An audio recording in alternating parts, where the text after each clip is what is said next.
Hey, thanks for tuning in to Around the World in 80 Oysters, a international show about oyster cuisine, culture, and appreciation. I'm Julie Chu. I am the founder of In a Half Shell, an oyster blog, self-described oyster sommelier, and oyster Instagrammer. Currently here, stuck in Brooklyn, New York, and just wanted to share these great, amazing oyster experts and stories from around the world.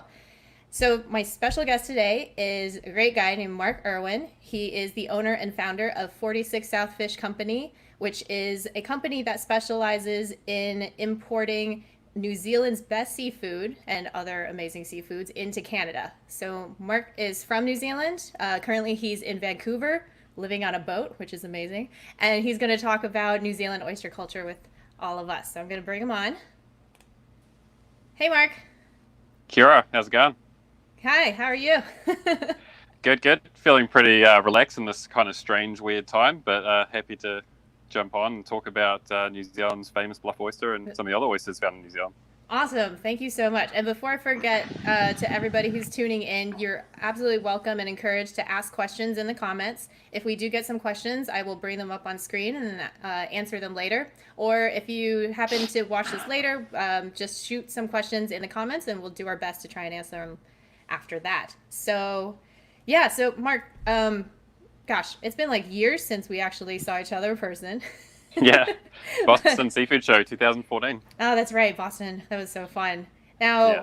Now, tell me what you've been up to with your company, and also maybe share a little bit more about how you started 46 South in the first place. Yeah, okay. So 46 South started basically out of missing New Zealand, really. I was living in Canada and had moved over here, followed a Canadian woman over here, and just sort of felt a little lost coming out of a small town called Bluff. 1,800, 2,000 people. The whole town revolves around fishing. I needed to try and do something to connect back to that and be a part of that again. And basically, that's what formed 46 South, which is also the latitude of Bluff. So, Wow. yeah, that was really the main reason. And also to have New Zealand seafood back in my freezer and fridge, and ideally be able to write off flights back home. Got it. So for very personal reasons.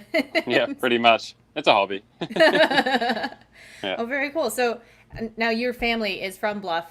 Can you tell me a little bit more about your family business in the fishing or Yep. seafood industry? Yeah, so in the late 1800s, about 5 generations ago, a guy by the name of Thomas Urwin, he was living in Melbourne, Australia, and basically what was happening was they were trading product between Melbourne and the southern part of New Zealand, just down the road from Bluff, the original port called Riverton. And he jumped on that boat trading ship probably in his teenage years and fell in love with a New Zealand woman and he's set up base there and started shipping New Zealand seafood back on those trading ships back to Australia. Okay. And that's what started Irwin and Co., which was our family business up until just last year. We actually just sold that business. So it's been a pretty which was also a tough thing to do, but at the same after seeing 5 generations run a oyster and fish seafood operation out of Bluff, it was a big part of the community and a big part of our lives. So we did everything from oysters through to ground fish, through to rock lobster. Very vertically integrated business. We had our own boats, factory, and shipped around the world. Very cool. Now, were you guys involved in the Bluff Oyster Festival, which I always Uh, hear so much about?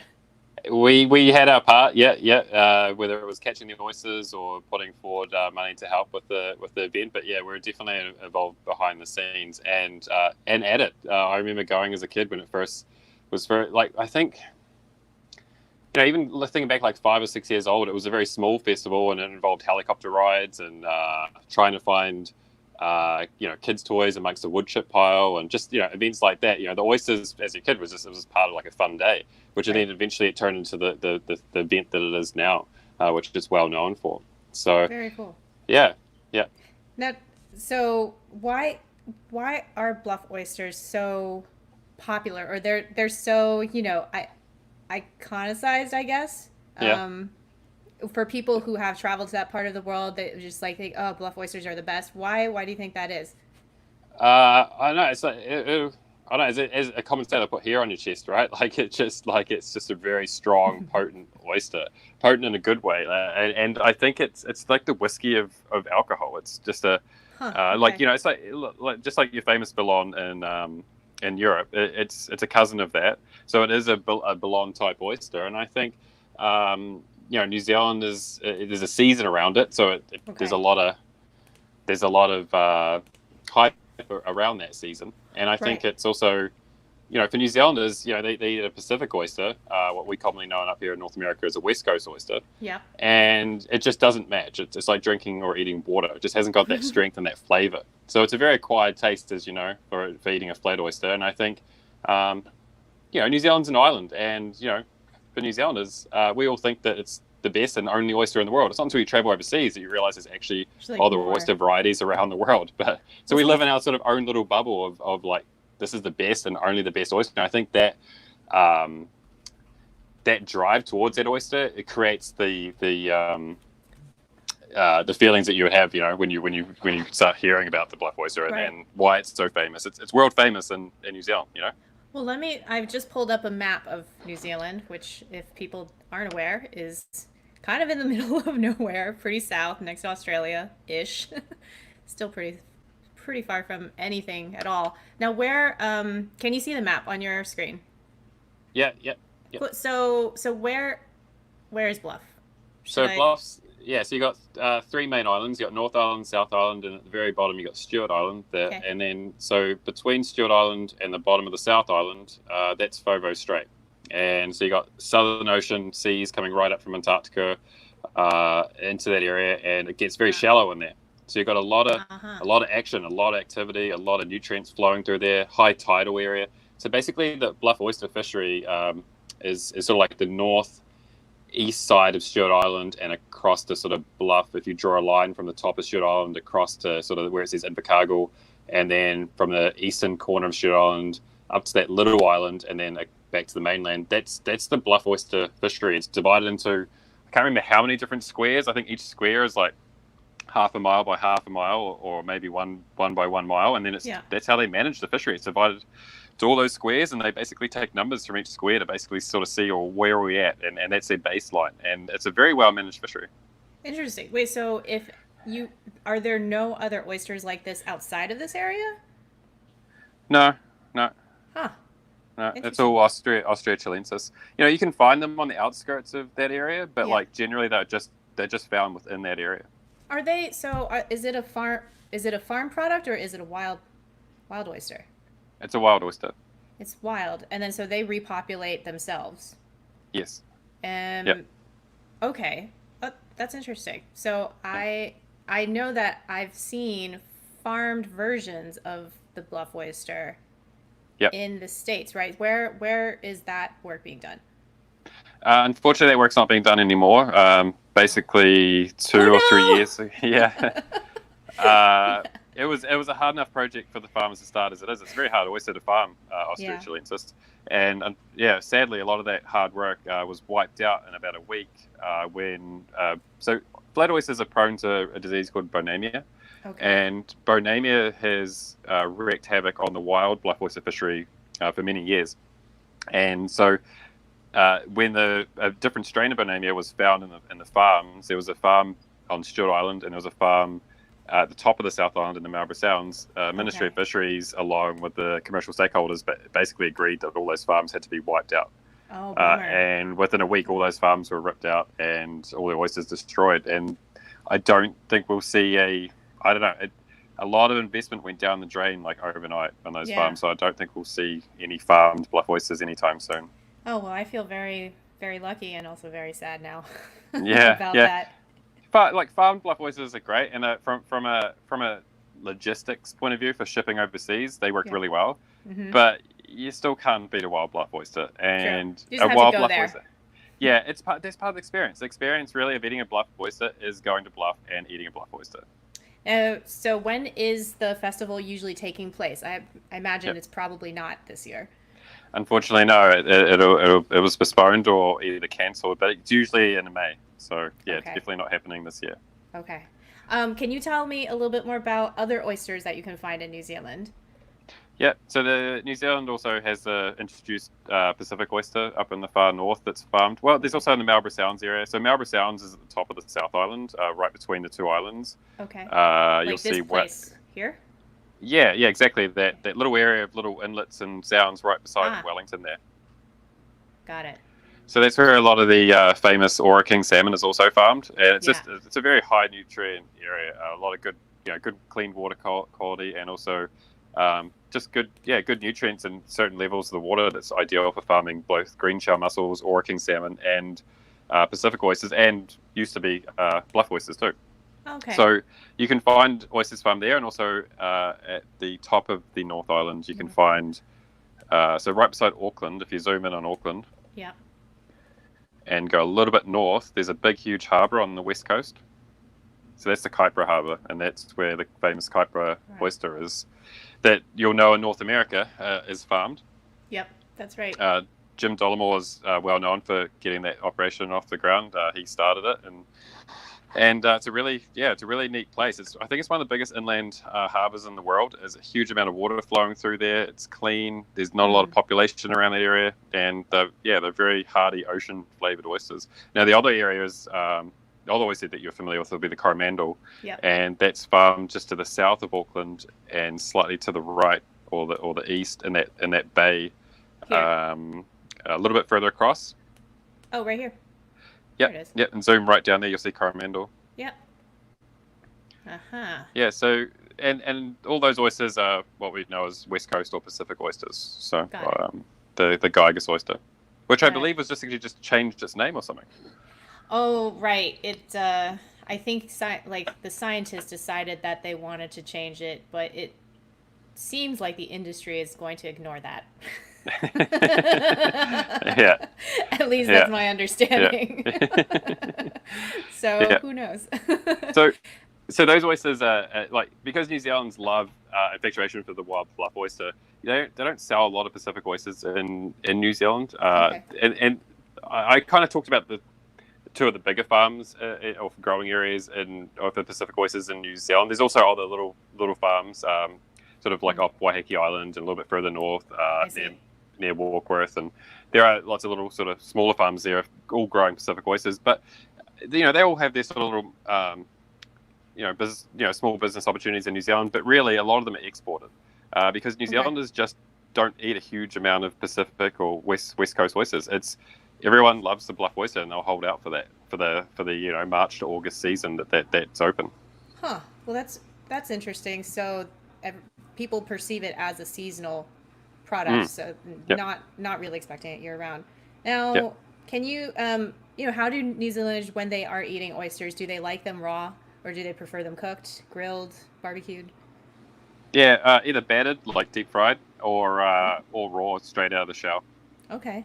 It's pretty hard to find a oyster shucked fresh like in North America. That just doesn't seem to it started to grow in popularity the last 10 years, but even then it took a lot of effort to convince the factories to pack live oysters because they just don't travel very well, flat oysters, and they just didn't want to take mortality into account when oysters are traveling from Invercargill to Auckland. So with a little bit of technology and also work, we're noticing up here when I moved up here that everyone was banning them, so we sort of got the factories to start banning them, and I know some factories were doing that. Some just pack them nice and tight. Again, that was a recommendation by Patrick McMurray, and so that sort of North American knowledge has definitely been translated back to New Zealand, and we are seeing more live oysters being shipped around the country to restaurants. But generally what they'll do is they'll keep the shells, and then they just get the pottles of fresh bluff oysters, and then they'll just put them back in the shells and put them on a plate and say, hey, here's some fresh bluff oysters. Yeah. But to us, a fresh bluff oyster could be 6, 7, 10 days old. They actually taste better 4 or 5 days later. Really? You don't get it. Yeah, you don't get as much salt, and I find that the flavor of the oyster comes out a bit more. And so, that's pretty common to just go to your supermarket or go to the factory and you just buy your dozen or 2 dozen, usually just a dozen of freshly shucked bluff oysters. They're just sitting in their own juice of seawater. How much are people paying for those oysters? I haven't seen the prices this year, but generally speaking, from the factory, you could buy them for $23, $24 for a dozen, and so easily around that sort of $25 to $30 a dozen, and you'll easily go to a restaurant and pay $30 for half a dozen raw. So you're looking easily wholesale like $2 a piece, and to the consumer, depending on where they're purchasing it from, either $3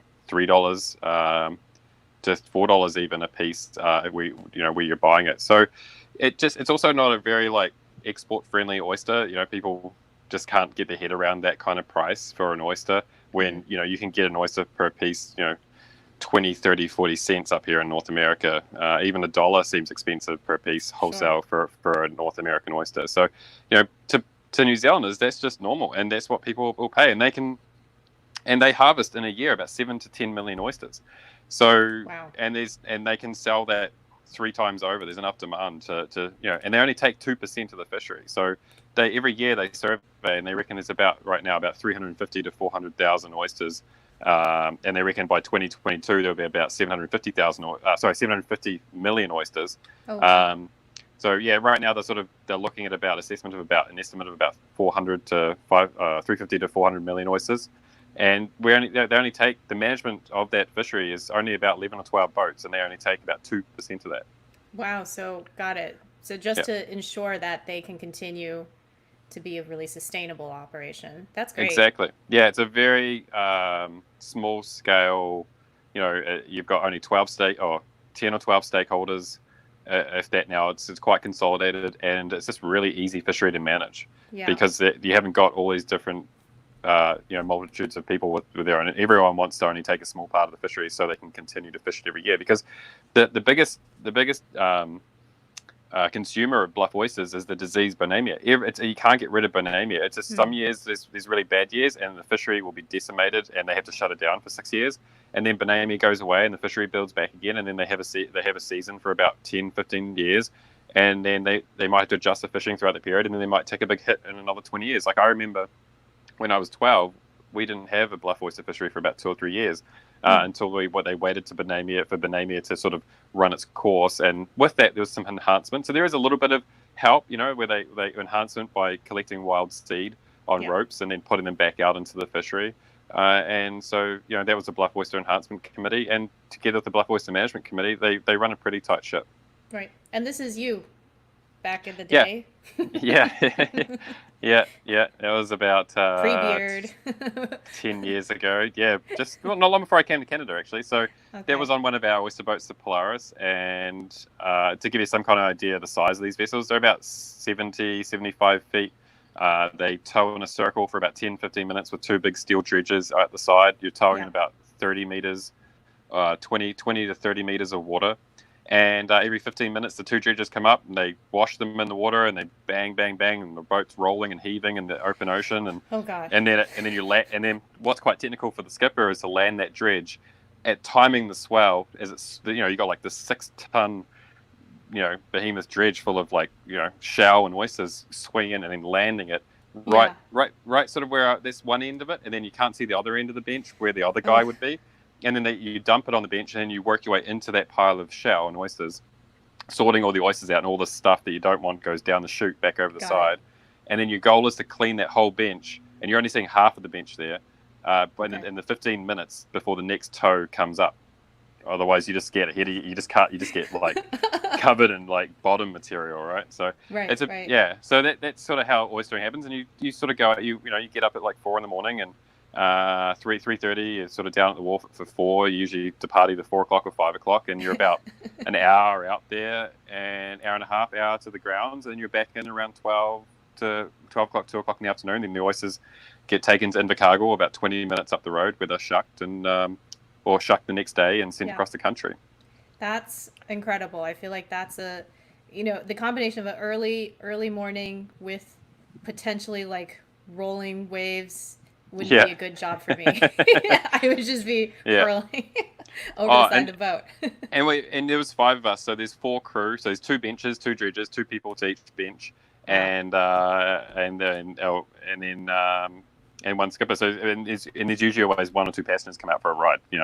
For a box of beer and a feed of oysters, and they'll spew a few times on the way up, but once they get a few oysters in them and a few beers, they're okay. They're okay. Yeah. Well, how I have a question about, like, is there actually like certain grading of oysters in New Zealand that the entire industry follows, or is that just pretty Yep. much you got oysters? Yeah. Yeah, there's a little bit of grading, but it's mostly grading when they're shucked. So there's Hmm. not a lot of in the shell live oyster grading because it's just not a big. Well, there is demand from some chefs across the country. It's been growing the last 10 years as it's sort of been rubbing off from North America's Yeah. growth and live oyster trade. And so the experience of grading in the shell just isn't quite there, but there's a lot of experience in grading out of the shell. So when you're looking at the meats, obviously you want to look for a nice plump meat, and that gets that's a premium oyster, and then you might get a seconds oyster, and that might be like $3 or $4 a dozen cheaper. Right. Right. It might have a So little cut in it, or it might not be as plump and fat. yeah. Okay. Random question is, if you find a shucked on demand oyster like at a raw bar in New Zealand, are the shuckers flipping the oysters or are they keeping them unflipped? That's a good question. I haven't honestly I haven't eaten a lot of live oysters at bars in New Zealand because usually they're just taken out of the bottle and put back in a shell that's been washed in the dishwasher Oh. like many times. But if Okay. you go but if you do go to like places like the Depot, which is Al Brown's place in Auckland, or numerous places in Queenstown, you will find live Bluff oysters. Obviously, you won't now because it's all shut down. But Yeah. there isn't a large like what you see up here, like an oyster house or an oyster bar. There's a couple of places, but it's not a lot, and it might just be a feature at a restaurant, just like you would find at many other restaurants up here. Okay. And it won't be So a specific like Rodney's Oyster House right. type place. So And most people will buy the oysters when they go get fish and chips because just like huh. in parts of like some places in Vancouver, there's sushi restaurants everywhere, but I equate that to like New Zealand. There's fish and chip shops everywhere, and so when you go get your $2 chips, big parcel of newspaper wrapped chips, you order a couple dozen battered oysters that'll be thrown in there with a couple of hot dogs, spring rolls, and a few other things, and pieces of Got battered it. fish. So it sounds like the time to go to New Zealand for oysters is during Bluff Oyster Festival.